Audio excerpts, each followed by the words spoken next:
Hermanos, quiero invitarlos a que busquen ahí en la primera carta de Pablo a los tesalonicenses y vamos a estar considerando los versículos 7 al 12. Es lo que nos quedaba del miércoles pasado. ¿Se acuerdan que hablábamos de que podíamos separar en tres grandes partes el segundo capítulo? Y que era del 1 al 12, del 13 al 17 y del 18 al 20. Bueno, nosotros por una cuestión de tiempo pudimos ver solamente del 1 al 6 del capítulo, del 1 al 7, perdón. No, digo bien, del 1 al 6. Nos tocaría ver los versículos 7 al 12. Bueno, curiosamente este capítulo, esta carta, tiene, podemos decir, una parte formal, que es el primer capítulo donde Pablo de alguna manera se presenta a sus colaboradores, luego, bueno, él hace mención de los hermanos en Tesalónica, su situación espiritual, su motivo de gratitud para con ellos por su vida, por su testimonio, por cómo el Evangelio había repercutido de tal manera que todos daban testimonio de esa obra redentora en ellos, y luego a partir del capítulo 2 es como que él comienza a mostrarnos o a desarrollar la parte práctica, y lo hace desde una defensa que él se ve necesitado en hacer. Él está de alguna manera defendiendo su ministerio, sus compañeros, porque recuerden, él tuvo que salir de la iglesia por la persecución, pero luego manda a Timoteo para que pudiera supervisar y saber cómo estaba todo en la iglesia, y recibe algunas noticias, y que como conclusión él termina escribiendo esta carta a los hermanos y defendiendo de alguna manera, presentando una defensa de su ministerio, de su tarea y del Evangelio de Cristo. Decíamos el miércoles pasado que la razón por la que él se ve impulsado en esta defensa no es por quedar bien él, no es por limpiar su nombre, no tiene nada que ver con lo personal. Es que a causa del ataque que él recibe, el Evangelio está siendo perjudicado, entonces se ve la necesidad de hacer esa defensa en favor del Evangelio y de los hermanos. Entonces nosotros vamos a comenzar a leer a partir del versículo 1 hasta el 12, pero luego vamos a centrarnos del 7 en adelante, ¿sí? Entonces leamos versículo 1 del capítulo 2 de Primera Tesalonicenses. Dice: porque vosotros mismos sabéis, hermanos, que nuestra visita a vosotros no resultó vana, pues habiendo antes padecido y sido ultrajados en Filipos, como sabéis, tuvimos de nuevo de nuestro Dios para anunciaros el Evangelio de Dios en medio de gran oposición. Porque nuestra exhortación no procedió de error, ni de impureza, ni fue por engaño, sino que según fuimos aprobados por Dios, para que se nos confiase el Evangelio. Así hablamos, no como para agradar a los hombres, sino a Dios que prueba nuestros corazones. Porque nunca usamos de palabras lisonjeras, como sabéis, ni encubrimos avaricia, Dios es testigo. Ni buscamos gloria de los hombres, ni de vosotros, ni de otros, aunque pudiéramos seros carga como apóstoles de Cristo. Antes fuimos tiernos entre vosotros como la nodriza que cuida con ternura a sus propios hijos. Tan grande es nuestro afecto por vosotros, que hubiéramos querido entregaros no solo el Evangelio de Dios, sino también nuestras propias vidas, porque habéis llegado a sernos muy queridos. Porque os acordáis, hermanos, de nuestro trabajo y fatiga, cómo trabajando de noche y de día para no seros gravosos a ninguno de vosotros, os predicamos el Evangelio de Dios. Vosotros sois testigos, y Dios también, de cuán santa, justa e irreprensiblemente nos comportamos con vosotros los creyentes, así como también sabéis de qué modo, como el Padre a sus hijos, exhortábamos y consolábamos a cada uno de vosotros, y os encargábamos que anduvieseis como es digno de Dios, que os llamó a su reino y gloria. Hermanos, me gustaría orar una vez más y luego volver a este capítulo y considerar la enseñanza que Dios tiene para nosotros, ¿sí? Oremos. Señor, Padre, gracias por este tiempo, gracias por permitirnos estar congregados y queremos ahora exponernos a la luz de tu palabra, a la voz de tu Espíritu. Señor, te rogamos que nos hables, que nos enseñes, que nos muestres tu verdad y que podamos ser impactados por tu palabra, desafiados, Señor, a creer en ti, a vivir acorde a tus mandamientos y a darte la gloria en todo. Padre, necesitamos que tú intervengas en nuestras vidas, que tú por medio de tu palabra y la obra de tu Espíritu estés trayendo luz y fe para creer en tu palabra. Señor, bendice a tu iglesia, edifica a tu pueblo, te lo pedimos en el nombre de Cristo. Amén. Bueno, hermanos, si pensáramos en este capítulo, en la segunda parte sobre todo, y pusiéramos un título, el título sería Viviendo el Evangelio en Amor. Bueno, ustedes seguramente han notado en la lectura de este capítulo de qué manera él es intencional en recordarles, bueno, que él no tenía otras intenciones más que compartirle el Evangelio de Cristo.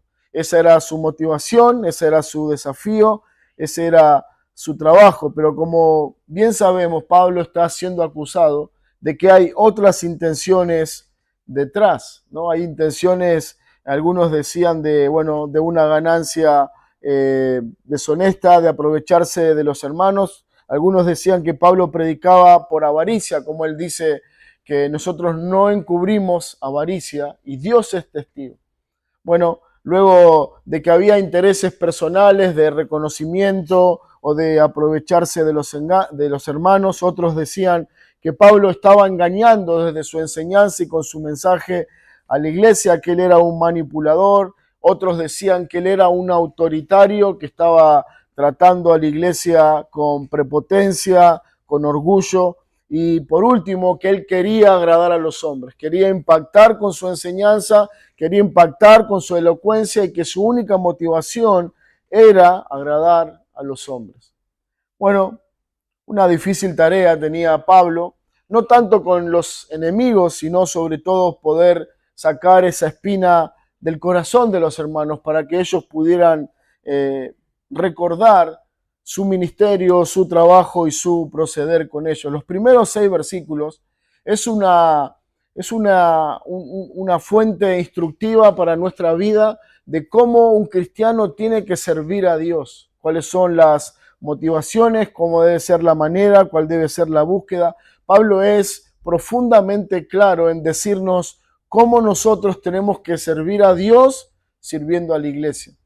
Pero luego, a partir del versículo 7, él comienza a hablar un poco desde su corazón, desde su costado tierno, paternal, amoroso para con los hermanos, algo que ellos habían palpado de primera mano, algo que ellos habían conocido, disfrutado de la vida de Pablo. Bueno, esto es un poco lo que Pablo está haciendo en esta defensa de su ministerio y es un poco lo que nos lleva a pensar en nosotros. O sea, si nosotros pensamos en el amor, claramente la palabra de Dios nos dice que el llamado de Dios a través del Evangelio de Cristo es que nos amemos unos a otros en amor.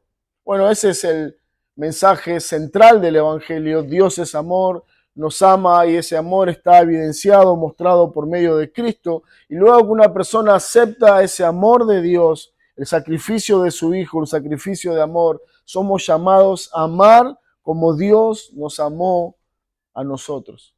Pablo en un momento más nos va a mostrar que su amor no fue algo solamente de palabras, no fue simplemente una cuestión de anunciar, sí, hermanos, yo los amo, o de pronunciar palabras bonitas en favor de la iglesia, sino que él nos va a dar pruebas de que su amor era verdadero, de que su amor no eran solo palabras, de que su amor era algo que él mismo podía señalar y decir, bueno, miren esto es una prueba de mi amor, miren esto otro, esto es una prueba de que yo los amo en el Señor. Cuando pensamos en esta característica que Pablo tenía o que él iba a hacer en un momento más en la palabra, nos lleva a hacer una pregunta personal, interna, y la pregunta es si nosotros verdaderamente amamos. Yo sé que si hoy preguntara quién ama a Dios, todos diríamos yo amo a Dios. Esa es la característica de un hijo de Dios, que ahora amamos a aquel que aborrecíamos. Y la pregunta es también si nosotros amamos la iglesia que Dios nos ha dado, la iglesia en donde Dios nos ha puesto. Bueno, seguramente cada uno de nosotros responderíamos afirmativamente, sí, amamos, amo a Dios y en consecuencia amo a la iglesia. Bueno, como siempre sabemos, esas palabras son fáciles de mencionar. Yo puedo decir que amo y aún estar mintiendo en lo más profundo de mi corazón. Y como siempre se dice, las palabras son fáciles de pronunciar, no me cuesta nada más que palabras y hasta puedo quedar bien, ¿no? Puedo decirle a alguien, sí, te amo, te quiero, y eso es algo bien recibido, es algo agradable. Pero la pregunta es, un poco la pregunta que el Señor le hace a Pedro, le dice en el Evangelio de Juan, capítulo 21, cuando hubieron comido, Jesús dijo a Simón Pedro, Simón, hijo de Jonás, ¿me amas?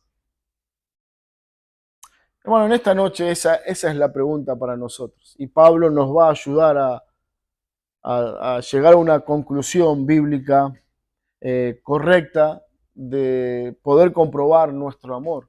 La ventaja de Pedro en esa pregunta era que esa pregunta nacía de un corazón sincero, tierno, misericordioso como el de Cristo.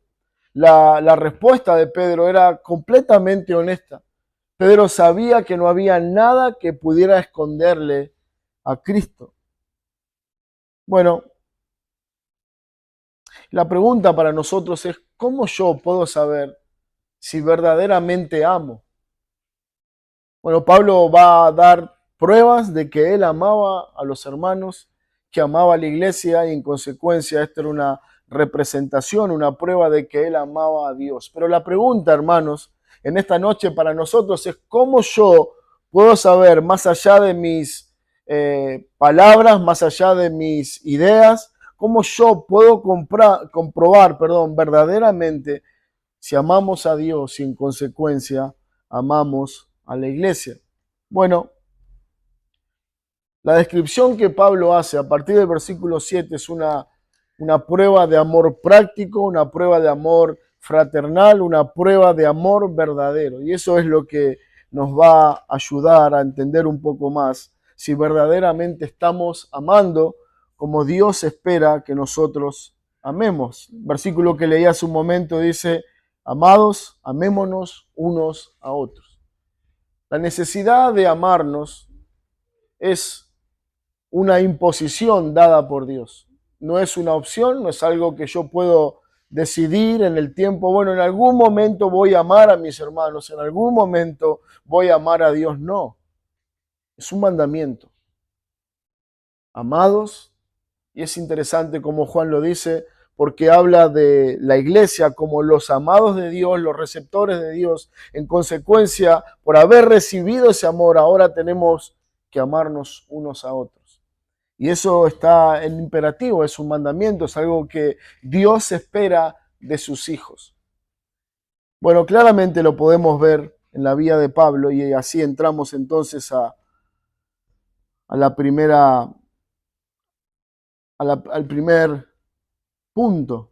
Bueno, yo quería preguntarles cómo podríamos describir la palabra amor sin pronunciar la palabra amor.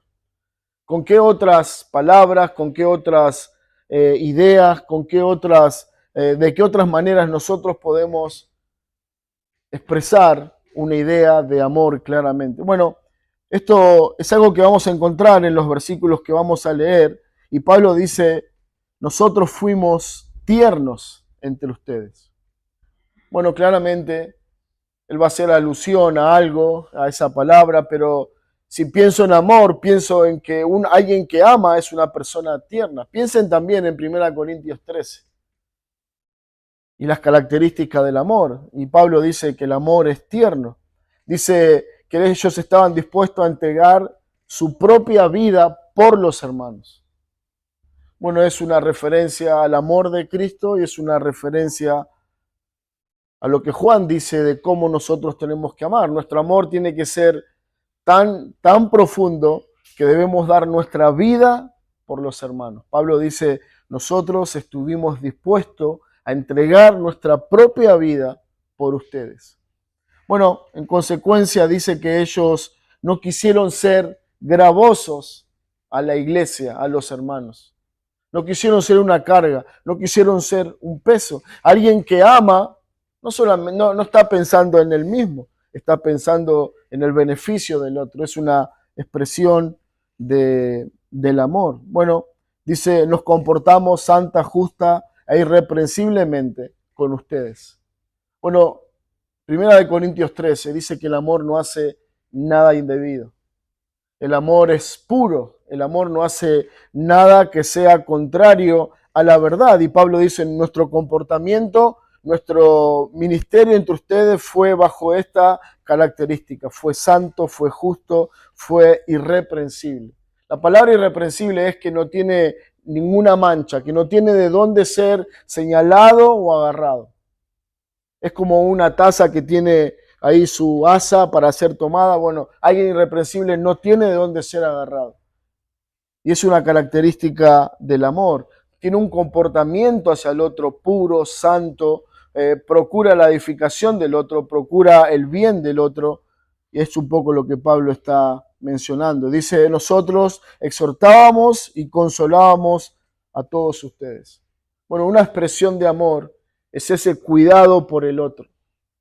Y ese cuidado es expresado a través de la exhortación, la consolación y la edificación mutua. Bueno, estas son algunas de las cosas que Pablo va a mencionarnos, pero yo quería que juntos pudiéramos ver de qué manera por todo el capítulo 2, Pablo va dándonos señales muy claras de su amor por los hermanos. Y eso nos tiene que ayudar a considerar su amor deliberado. Y ese es el primer punto para nosotros en esta noche. Versículo 7 del capítulo 2 dice, antes fuimos tiernos entre vosotros, como la nodriza que cuida con ternura a sus propios hijos. Tan grande es nuestro afecto por vosotros, que hubiéramos querido entregaros no solo el Evangelio de Dios, sino también nuestras propias vidas, porque habéis llegado a hacernos muy queridos. Bueno, como decía al comienzo, alguien puede escuchar las palabras del apóstol y decir, bueno, cualquiera puede decir algo así de bonito como Pablo, mas no todos pueden afirmarlo desde la vida, desde la comprobación, porque estamos viviendo eso que decimos. Bueno, Pablo dice, nuestro afecto por ustedes es enorme, es profundo, es grande, los amamos verdaderamente. Y comienza a exponer una expresión y dice, hubiéramos querido entregaros no solo el Evangelio, sino también nuestras propias vidas. Bueno, y alguien pudiera decir, bueno, Pablo, bueno, muy lindo, pero a ver, ¿cómo nosotros comprobamos que eso es una realidad entre nosotros? Y Pablo comienza a decir que la manera en que ellos tienen que ver su amor profundo por la iglesia es la ternura con que ellos se manejaron con los hermanos y con la iglesia. Dice, antes fuimos tiernos entre vosotros. Bueno, esa palabra entre vosotros quiere decir el tiempo en que él convivió con ellos, esas 3 semanas, 4 semanas, y luego Pablo tuvo que partir, pero en ese poco tiempo el apóstol pudo dar prueba de su ternura, de su cuidado para con ellos. Y esa palabra, tiernos, significa, bueno, afable, amable, suave, amistoso. Y Pablo está diciendo, bueno, contrariamente a los que dicen los enemigos de la cruz, que yo he sido un tirano, que yo he sido autoritario, que yo me he manejado con orgullo delante de ustedes, recuerden cómo yo los he tratado con ternura.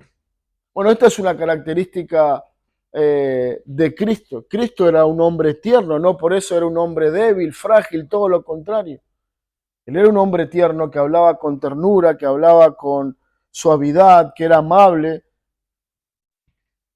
Y de la misma manera deberían ser sus hijos, su pueblo. Bueno, es Pablo lo que está expresando.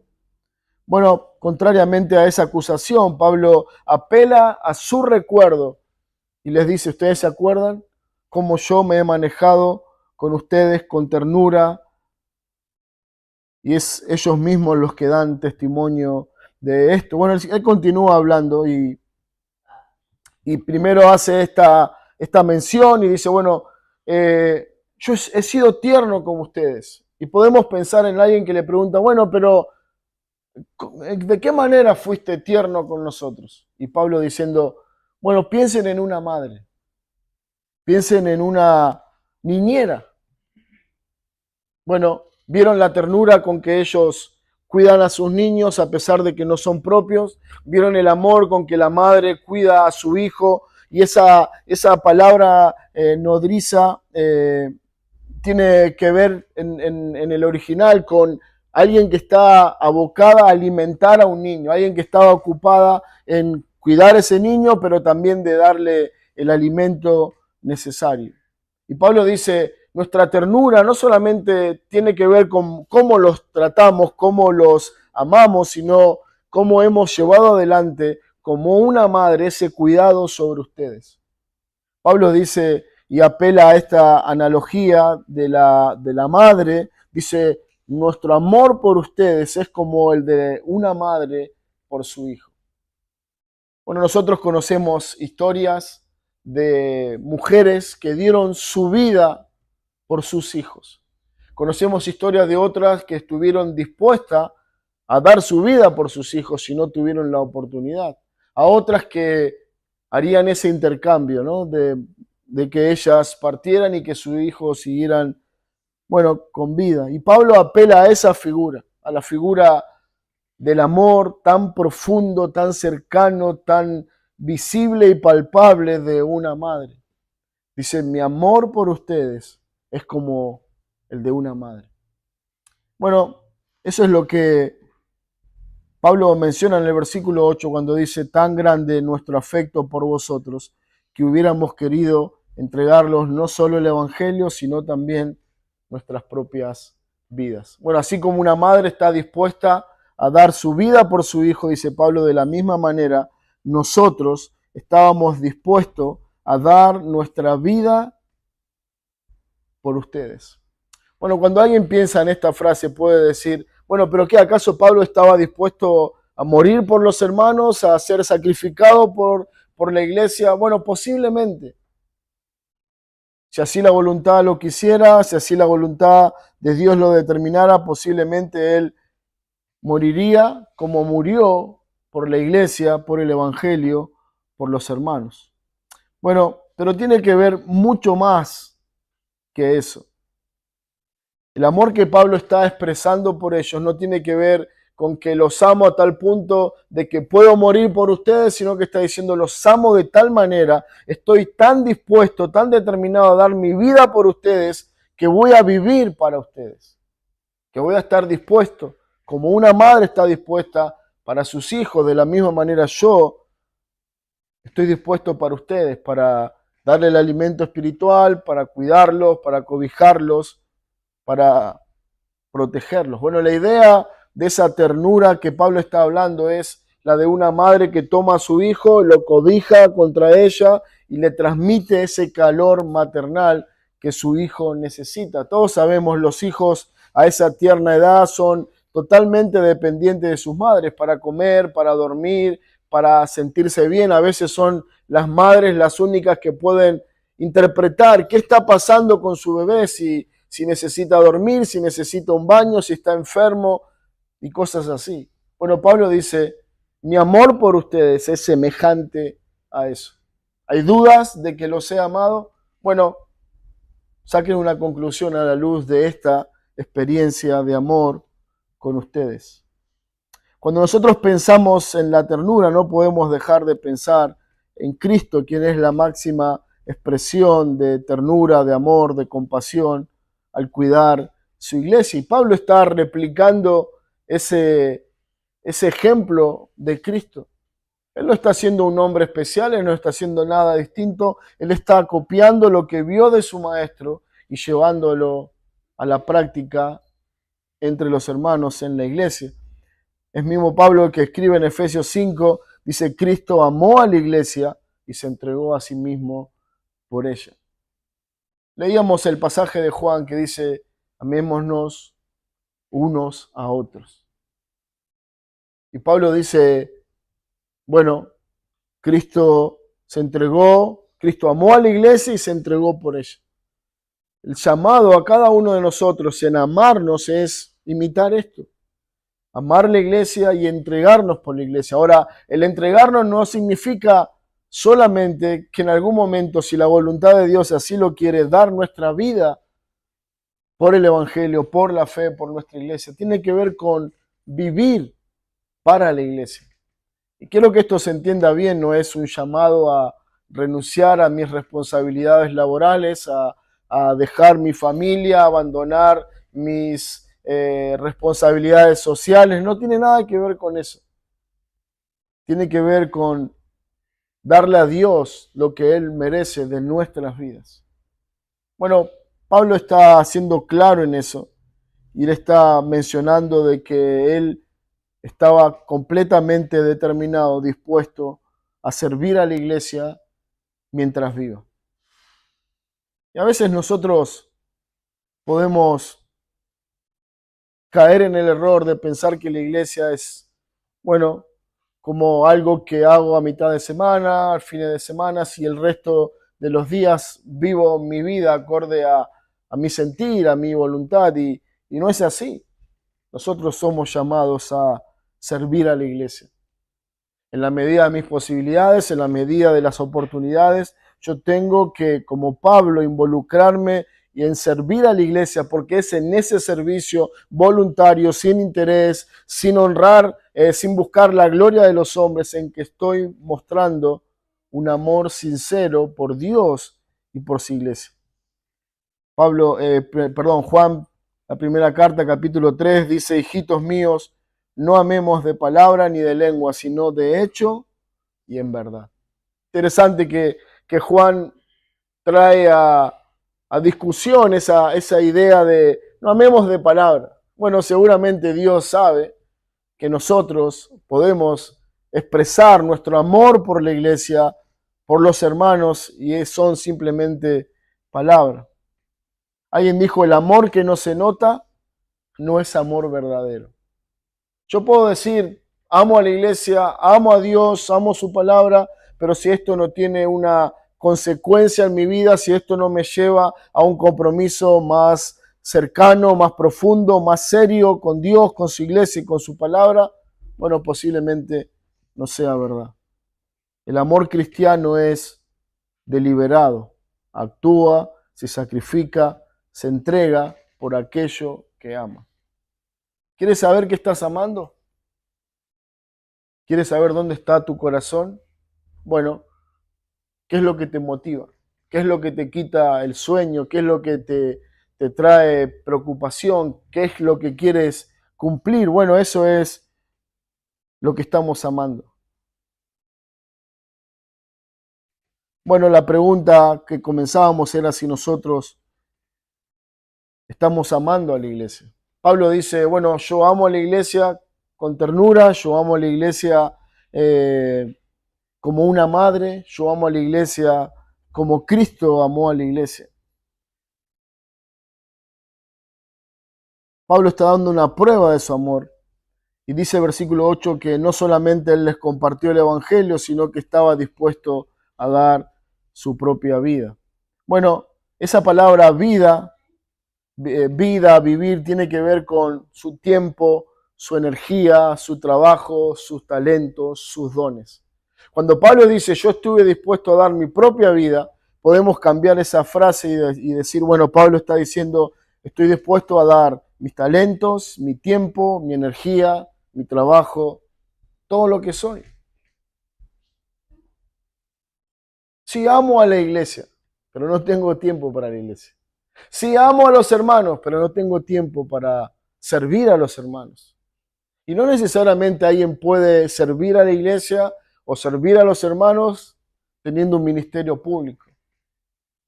Podemos ser de tanta bendición hablando, orando con un hermano, compartiendo la verdad de Dios, interesándonos por ese hermano, preguntando cómo está, cómo anda, qué necesita, cómo puedo ayudarlo. Siendo intencional, es lo que Pablo está expresando.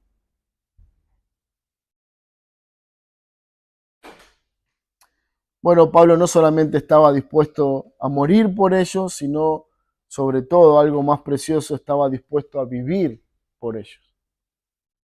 El amor se ve desde este lugar. No solamente está dispuesto al sacrificio extremo de la muerte, sino que dice, quiero vivir por ellos. ¿Por qué? Porque les amo. Quiero compartir con ellos, quiero conocerlos, quiero ayudarlos, quiero servirlos, quiero ser de bendición a sus vidas. Bueno, esa es la vida, ese es el amor que Dios espera de sus hijos. Primera de Juan 3:16, en esto es conocido el amor, en que Él puso su vida por nosotros. También nosotros debemos poner nuestra vida por los hermanos. Ahora, pensemos en este versículo como veíamos recién de Pablo. Pablo dice, estaba dispuesto a dar su vida, estaba dispuesto a dar su tiempo, sus dones, su talento, su energía en favor de la iglesia. Entonces dice que nosotros también tenemos que estar dispuestos a dar nuestras vidas en el mismo sentido, nuestro tiempo, nuestro talento, todo lo que soy, por los hermanos. ¿Querés saber si estás amando a tus hermanos? Bueno, revisa tu vida y en qué de todo esto estamos cumpliendo. ¿Estás dando tus talentos a tus hermanos? ¿Estás dando tu tiempo? ¿Estás dedicando tiempo a conocerlo, a visitarlo, a ver de qué manera puede ser de bendición, de ayuda? Bueno, eso es una prueba de que verdaderamente estamos amando a Dios y a su pueblo. En segundo lugar, el segundo punto es un amor comprometido. Un amor comprometido. Y esto lo vemos a partir del versículo 9.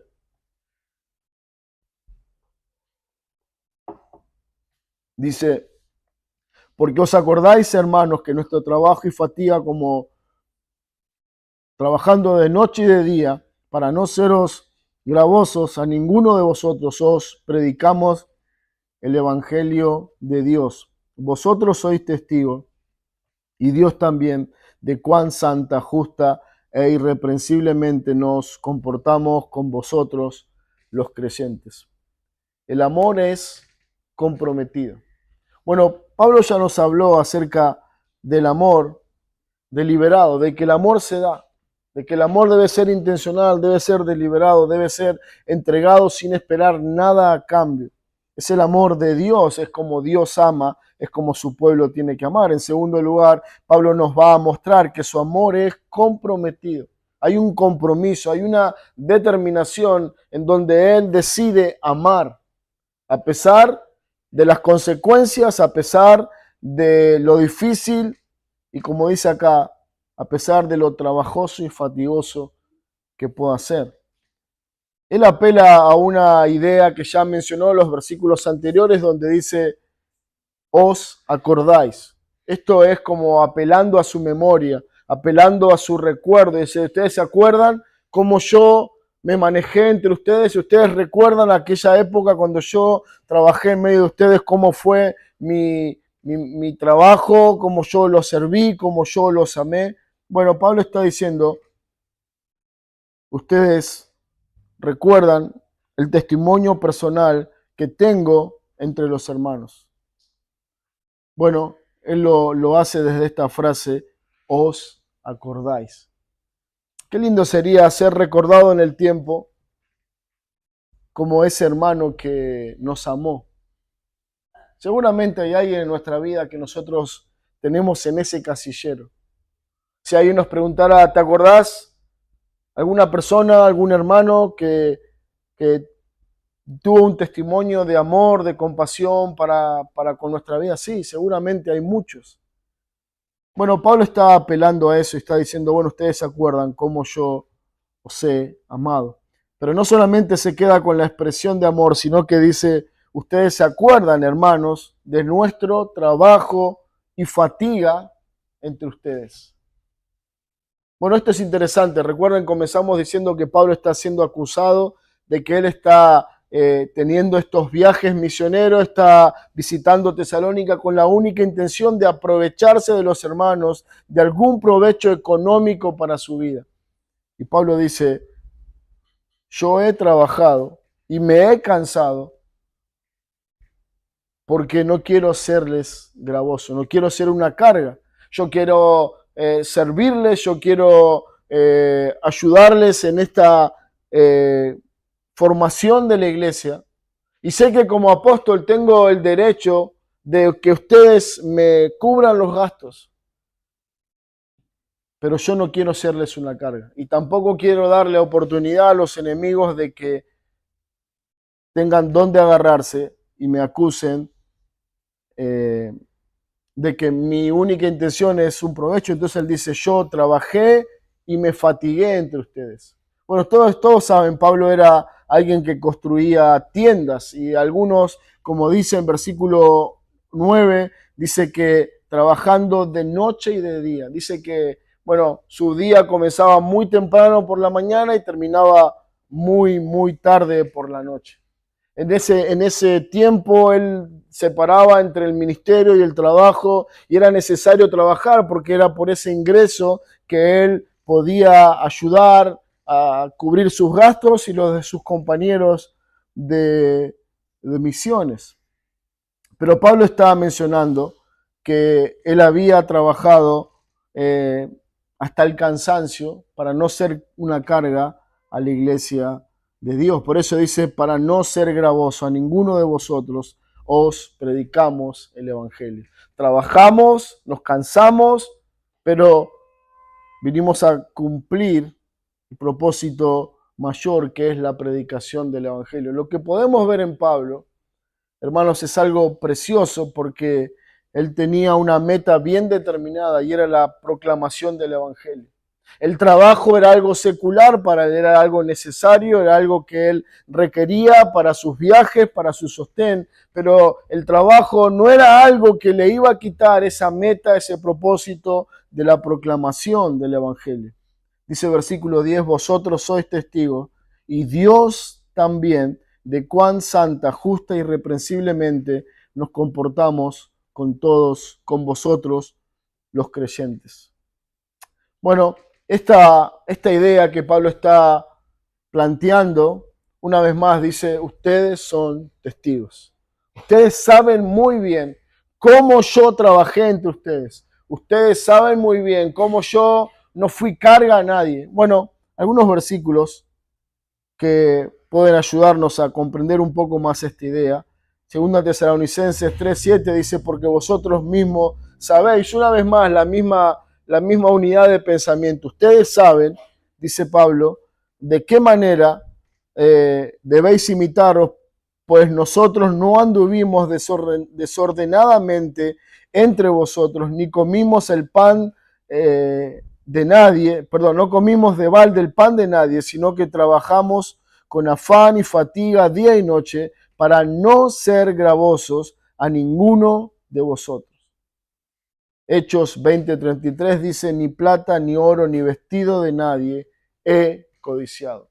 Bueno, Pablo por eso puede decir, ustedes saben, cómo nos hemos comportado de manera santa, justa, irreprensiblemente con todos vosotros los creyentes.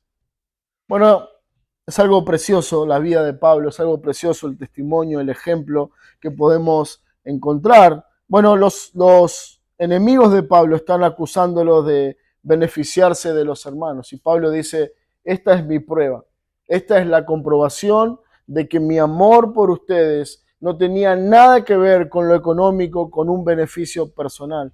Mi amor por ustedes se expresa en que mi motivación era predicarles el Evangelio. Bueno, debería ser esta la realidad de todas las iglesias. Conocemos historias tristes de iglesias donde aquellos que debían servir por amor al Evangelio o que debían servir a la iglesia sin ninguna intención, sin ningún beneficio, se han aprovechado de la iglesia, se han aprovechado económicamente de la iglesia, han abusado de la iglesia en este ámbito. Bueno, no todos pueden decir como Pablo, nosotros nos hemos comportado santa, justa e irreprensiblemente. Esta es la tarea de la iglesia, de la membresía de la iglesia, velar de que sus líderes, velar de que sus pastores, aquellos que lo están liderando, tengan esta conducta. ¿Qué conducta? Santa, justa e irreprensiblemente. O sea, hay alguien que está ocupando un lugar en el liderazgo de la iglesia y no tiene estas características que Pablo está mencionando, es la obligación de la iglesia, de la membresía de la iglesia, sacar a ese hombre. Pablo dice, yo estoy completamente tranquilo de que a pesar de que me tuve que ir, tuve que escapar de la persecución, no hay nada malo en mi contra, porque yo he tenido un comportamiento santo, justo e irreprensible con ustedes. Bueno, si esto no fuera así, seguramente alguien pudiera levantarse en la iglesia y decir, Pablo, estás mintiendo. Bueno, pero sabemos que esta era la pura y preciosa verdad. Bueno, Pablo les recuerda a los hermanos cómo él había trabajado durante todo ese tiempo que él estuvo sirviendo a la iglesia. Es una bendición, hermanos, que a mí en lo personal me alienta enormemente ver a los hermanos trabajar por la iglesia. Bueno, acá hemos tenido la grata experiencia de ver cuántos hermanos dedicaron su tiempo, quitaron el tiempo de su familia, que se privaron quizás de otra entrada, de otro ingreso, por trabajar en el edificio. Y quizás nosotros no podemos apreciarlo y quizás nosotros no podemos comprender el gran esfuerzo que eso representaba. Pero sí lo que nos tiene que dar gozo es ver hombres con ese corazón, como el corazón de Pablo. No están queriendo aparentar, no están queriendo mostrar, no están queriendo que todos lo aplaudan o palmeen su espalda, están mostrando su amor por la iglesia, están mostrando su amor por el Evangelio y por Cristo. Bueno, es algo que Pablo está mencionando, un amor comprometido, un amor que no deja de amar a pesar de las dificultades. Pablo no dejó de predicar el Evangelio, de servir a la iglesia, de amar a los hermanos, porque tenía que trabajar y no podía dedicarse todo el tiempo al servicio de la iglesia. No, él continuó amando. De alguna manera esto nos recuerda, esa palabra, trabajo y fatiga, nos recuerda que era de alguna manera como Pablo resumía su ministerio en Tesalónica. Bueno, esta palabra trabajo enfatiza la dificultad de la obra que tuvo que llevar. Fatiga, bueno, subraya el esfuerzo agotador y la lucha que él tuvo que llevar adelante mientras servía a Dios en este tiempo. Trabajo y fatiga. Estas son palabras que nosotros debemos grabarnos a fuego en el corazón. Porque servir a Dios se ve de esa manera, con trabajo y con fatiga. Servir a Dios se ve como Pablo lo está presentando. No es una queja. Él no está sacando chapa ni está queriendo aparentar nada. Está diciendo, el servir a Dios tiene estas características. Siempre va a ser costoso, siempre va a ser gravoso, siempre va a ser trabajoso y siempre va a ser fatigoso para nuestras almas. La pregunta es entonces, con todo esto en contra, ¿cómo hay gente que a pesar de todo sigue trabajando para el Señor? Bueno, la respuesta es un amor comprometido. Cuando amamos a Dios, no hay nada que pueda pararnos. Cuando amamos a Dios a pesar de las dificultades, como fue en el caso de Pablo, cuando amamos a los hermanos, cuando amamos la proclamación del Evangelio, todo lo que queremos hacer es aportar, por mínimo que sea, algo de nuestro esfuerzo para que esa carrera siga adelante. Un amor comprometido es lo que vemos en la vida de Pablo. Por último, Esto nos hace pensar en nuestro Señor, como Pablo está presentando en el versículo 11, no está, a partir del versículo 11 hasta el 12 vamos a ver un amor práctico, un amor práctico. Dice el versículo 11, así como también sabéis de qué modo, como el Padre a sus hijos, exhortábamos y consolábamos a cada uno de vosotros y os encargábamos de que anduvieseis como es digno de Dios que os llamó a su reino y gloria. Bueno, Pablo ya usó la figura, la analogía de una madre. Ahora para para completar el círculo, toma la figura de un padre.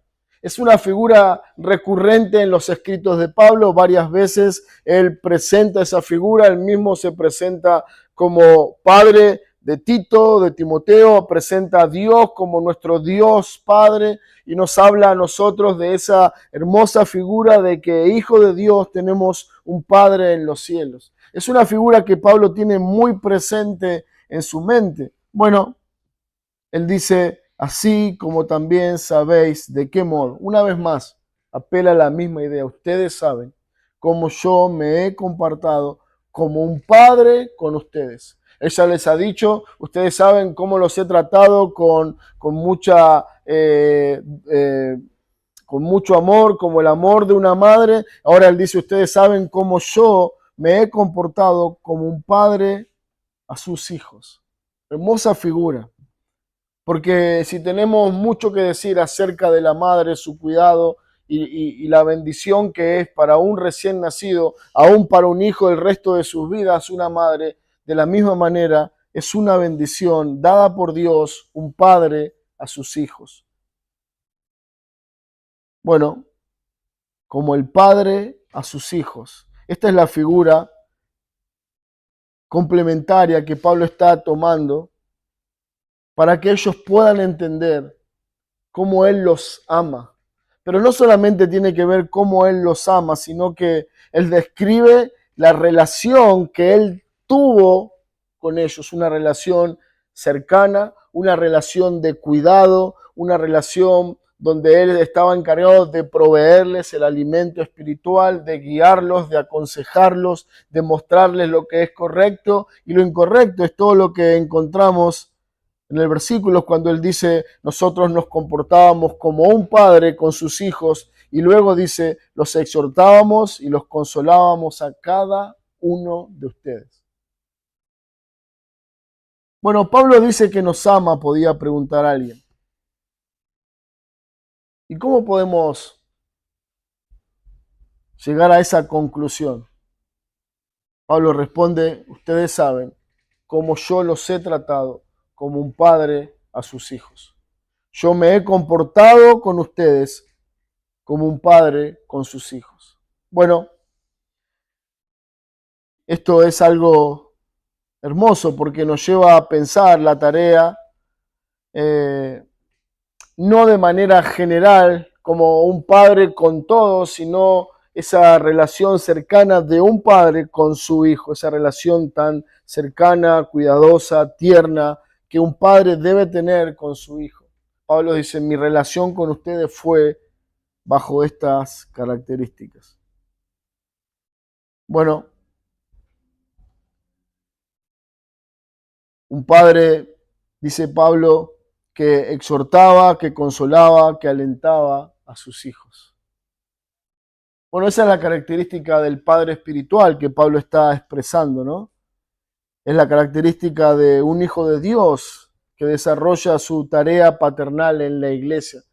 Él dice, bueno, alguien que ama a la iglesia en ese amor práctico, no solamente dice que ama, sino que tiene estas características. Ama como un padre, cuida de los demás, guía a los demás, exhorta y consuela a los demás como un padre lo haría con sus hijos. Bueno, es interesante esto porque no hay nada más importante para la iglesia de esa época. Recuerden, una iglesia que está sufriendo, que está siendo perseguida, ahora está siendo atacada por algunos enemigos de la fe y necesitan de alguien que como un líder se ponga firme y comience a guiar, a defender su familia, la iglesia de Cristo. Bueno, es eso lo que Pablo está diciendo. Como un padre los he protegido, como un padre los he amado, como un padre los he guiado, como un padre les he provisto las herramientas espirituales necesarias para conservar su fe y seguir adelante. Bueno, la situación de muchos cristianos de la época era muy compleja, de mucha necesidad, de persecución, de cárceles, bueno, un montón de cosas que eran terriblemente desalentadoras. Por eso dice Pablo, yo los exhorté a seguir adelante y yo como un padre los consolé. Ahora, hermanos, esto hay que entenderlo correctamente. Él no dijo solamente, bueno, desde el púlpito estuve dando un mensaje de consolación o desde el púlpito estuve exhortando a la iglesia. No, él está hablando de algo íntimo, de algo cercano. Como un padre se ocupa de sus hijos, se aparta, dedica tiempo, ora con ellos, los consuela, los exhorta, los anima a seguir adelante. Bueno, esa es la figura del amor que Pablo está expresando. Dice, os encargábamos que anduvieseis como es digno de Dios. Juan escribe en la tercera carta y dice, no tengo mayor gozo que saber que mis hijos andan en la verdad. Bueno, se está refiriendo a la iglesia y está asumiendo ese papel que Pablo tantas veces asume de padre y viendo a la iglesia, a los hermanos como sus hijos.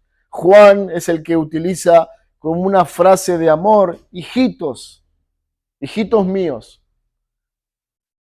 Bueno, es interesante porque esa es la característica de un padre que ama, que se ocupa, que vela por el bienestar de su familia, de sus hijos, de sus hermanos.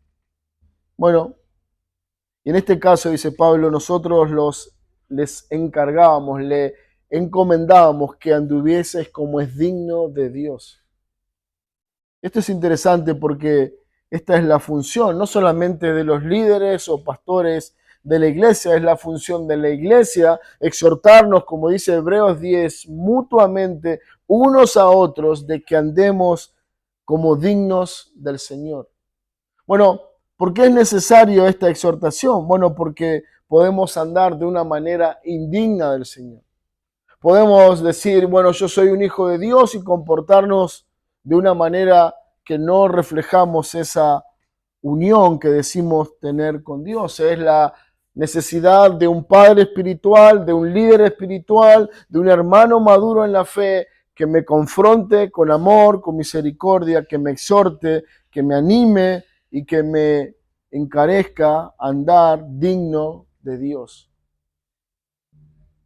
Bueno, una de las características de la iglesia en esta tierra es que va a tener esos vaivenes en sus componentes. Los hermanos, nosotros, vamos a tener altos y bajos en nuestra vida, en nuestra fe, en nuestro compromiso, pero es la necesidad de este amor práctico, de exhortarnos unos a otros, de consolarnos unos a otros, como dice Pablo, de encargarnos que andemos como es digno de Dios.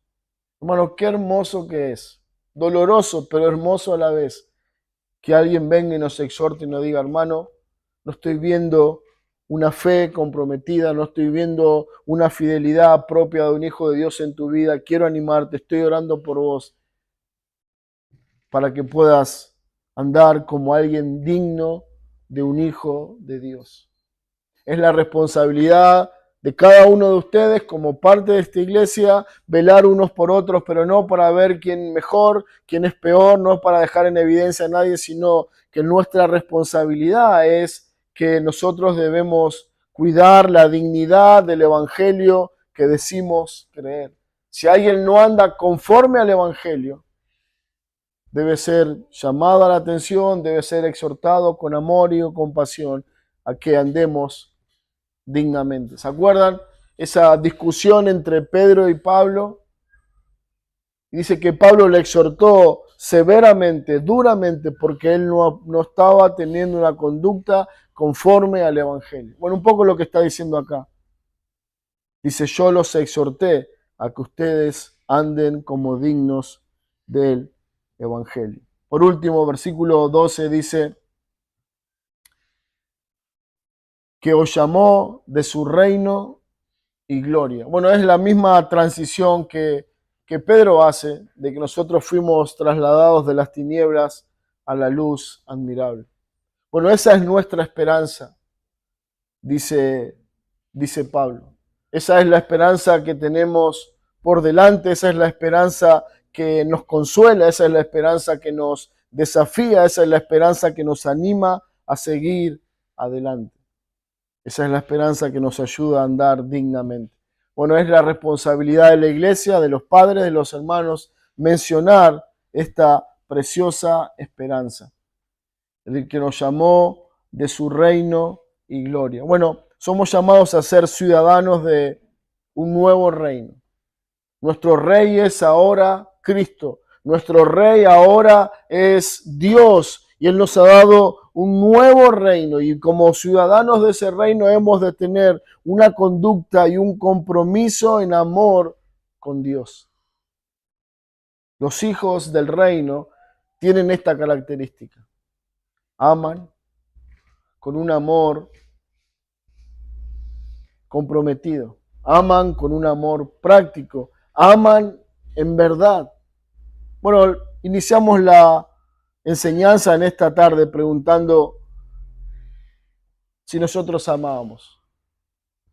Bueno, Pablo nos ha dado algunos ejemplos en su amor deliberado, en cómo él amó a los hermanos, cómo él se comprometió con la iglesia, cómo él amó en definitiva el evangelio de Cristo. Algunas cosas que nos ayudan a pensar si estamos amando como somos llamados a amar. Bueno, posiblemente caigamos en la conclusión de que no hay un amor tan cercano como el de Pablo a los hermanos, a la iglesia, a Cristo, al evangelio. Pero eso no es la última respuesta.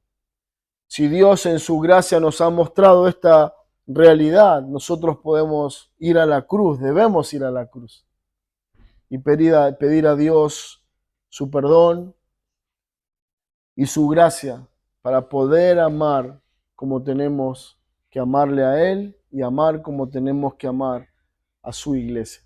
Hermanos, que el testimonio de Pablo sea un ejemplo que nos desafía a nosotros, que nos desafía a vivir de esta manera, con ese compromiso, con esa entrega, porque como dice el versículo 10, Dios es testigo.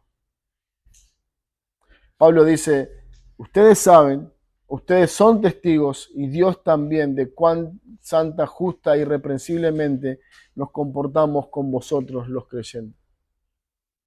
Hermanos, Dios sabe cuál es la prioridad en tu corazón.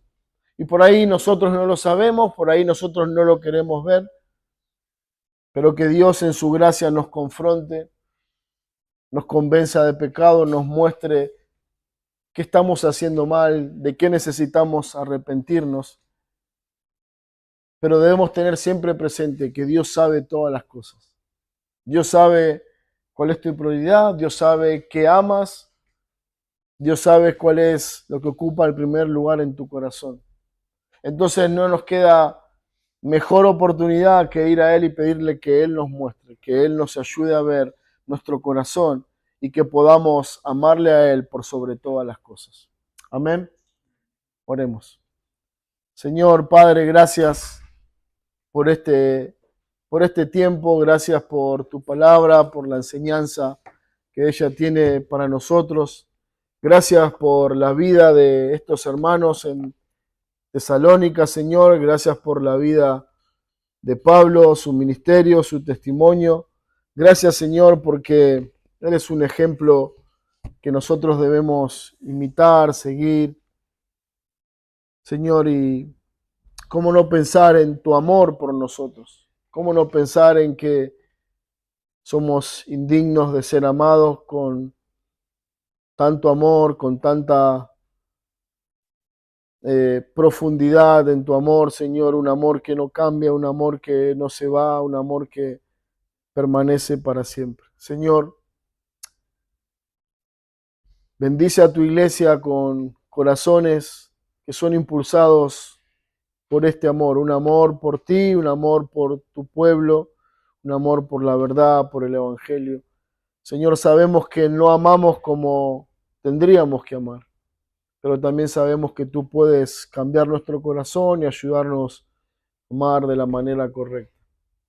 Padre, bendice a esta iglesia con hermanos, hermanas que tengan ese sentir, ese corazón, que puedan amarse como tú nos has amado y como veíamos el ejemplo de Pablo. Señor, bendice a tu iglesia, bendice a los hermanos en el nombre de Cristo. Amén.